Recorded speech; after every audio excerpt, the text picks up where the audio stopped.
ಸುಂದರವಾದ ಸಂದೇಶವನ್ನ ಸಾರಿ. ನಿಮ್ಗೆ ಗೊತ್ತಿರಬೇಕು, 2 ಸಹಾಬಿಗಳು ಕಪ್ಪು ವರ್ಣದ ಬಿಲಾಲ್ ಇಬ್ನ್ ರಬಾಹ್ ಅವರ ಹೆಸರಾಗಿದೆ ನಮ್ಮ ಮಸೀದಿಯ ಹೆಸರು.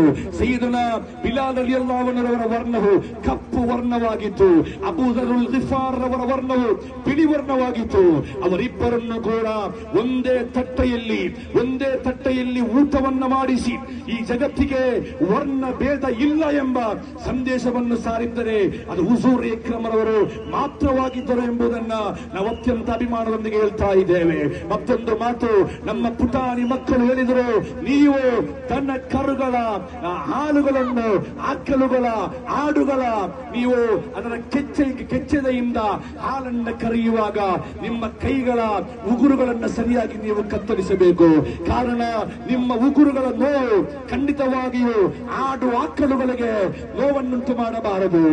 ಅಥವಾ ಒಂದು ನೀವು ಕೈ ಬೆರಳಿನ ಉಗುರುಗಳನ್ನು ಕತ್ತರಿಸಬೇಕು. ಇಲ್ಲದಿದ್ದರೆ ಕೈಗೆ ಕೈ ಕವಚವನ್ನು ಹಾಕಿ ನೀವು ಹಾಲನ್ನು ಕರೆಯಬೇಕು. ಎಷ್ಟೊಂದು ಸುಂದರವರ ಸಂದೇಶ. ಆ ಸಂದೇಶವು ಈ ಜಗತ್ತಿಗೆ ನಾವು ಕೊಂಡು ಬರುವುದಾದರೆ ಗಾಂಧೀಜಿಯವರು ಹೇಳಿದಂತೆ ಈ ದೇಶವನ್ನ ಅತ್ಯಂತ ಉತ್ತಮ ದೇಶವನ್ನಾಗಿ ಮಾರ್ಪಡಿಸುವುದರಲ್ಲಿ ಯಾವುದೇ ಸಂದೇಹವಿಲ್ಲ. ನಾನು ಮಾತನ್ನು ಕೊನೆಗೊಳಿಸ್ತಾ ಇದ್ದೇನೆ.